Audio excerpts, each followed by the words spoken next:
The following video is one in a series on spiritual resilience training, a non-religious view of personal values and their dynamics with others.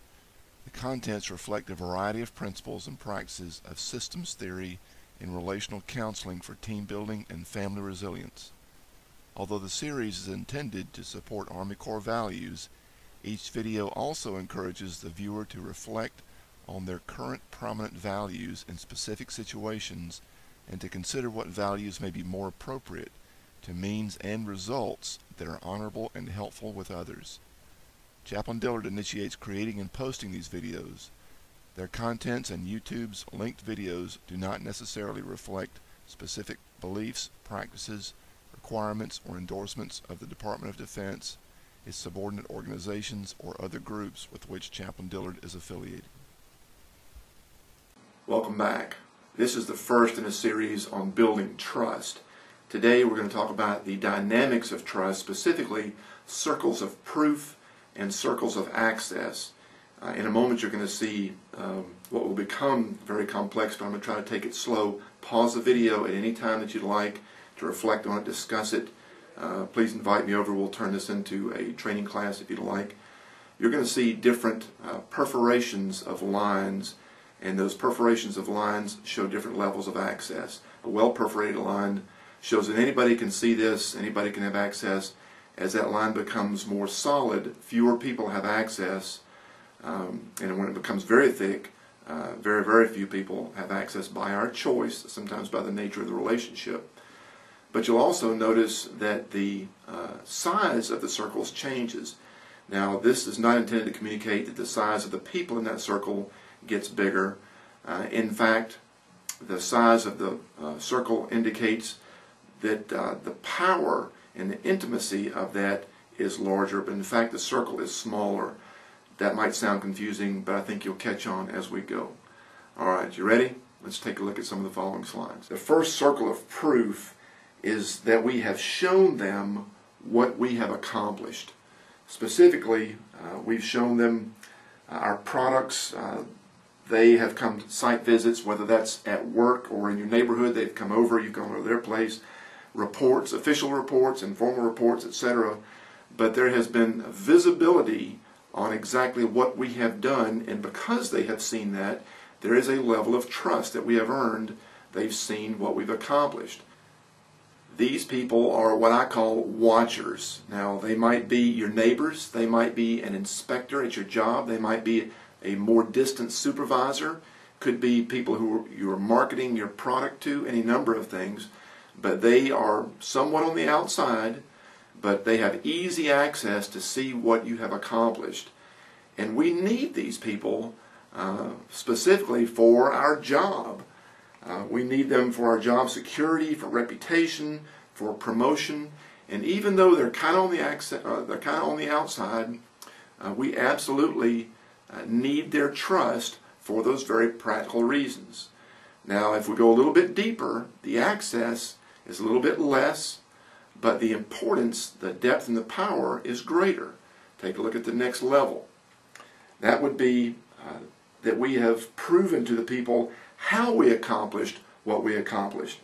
More specifically, through resourcing them, through training them, through supervising them in the abilities that we have and that they need, because these people are our co-workers.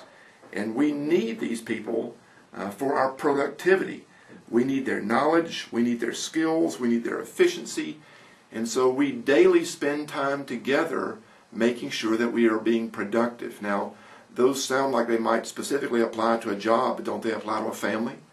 Wouldn't those same principles apply to a sports team, to a hobby that you do together? These are basic principles of human interaction that can be applied to virtually anything. If we go a little bit deeper in levels of trust, we see that the next level has less access but greater power because it involves why we did it. Here we are sharing with them our vision.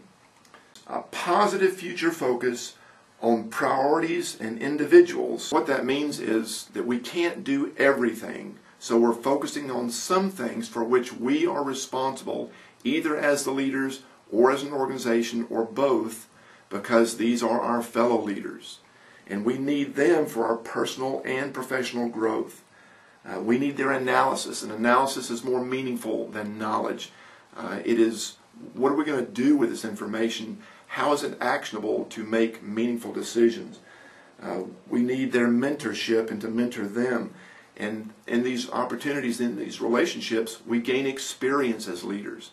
So it's a different level of access and proof and a different level of trust. The deeper you go, the more important the trust is. It's more powerful, but it's also a smaller group of people because these are fellow leaders, not just co-workers, not just watchers. We go a deeper level still, who we really are. They see our heart, and ideally they see that we are a servant, that we are a confidant, that we are an encourager, because these people are our friends. And we need them for personal joy. We need them for a sense of acceptance, that they see who we really are and they stay with us. They tell us the truth about ourselves and they stay committed to us. And yes, I am saying that in virtually everything we do, whether it is family, social hobbies, work, anything else, we need somebody that can be our friend in that type of organization. Now, it might not be the people you work with in the same office. It might be somebody who works in a related field across the street, somebody you served with a couple of years ago, but they need to know what you do. Think from that very outer circle. They need to know your record, your work. They need to know what abilities are required of your coworkers and you. They need to know your vision, and they need to know your heart. So those are the dynamics of trust, the circles of proof and the circles of access in relationship. And they are different, but they are related always. See you next time, and we'll talk about barriers to trust. At the release date of this video, I am stationed with Research, Development, and Engineering Command, RDECOM, at Aberdeen Proving Ground, Maryland. Because the majority of our personnel are in this area, I spend most of my time here. I do, however, travel to our distant units based on command priorities and budget. I place these videos on YouTube for broad visibility to Army personnel and their families, but I hope the videos will be helpful to others too. If you are assigned to RDECOM and want to request specific topics by video, training on site or by VTC, or confidential counseling on site or by secure webcam, you can contact me at jeffrey.d.dillard.mil@mail.mil.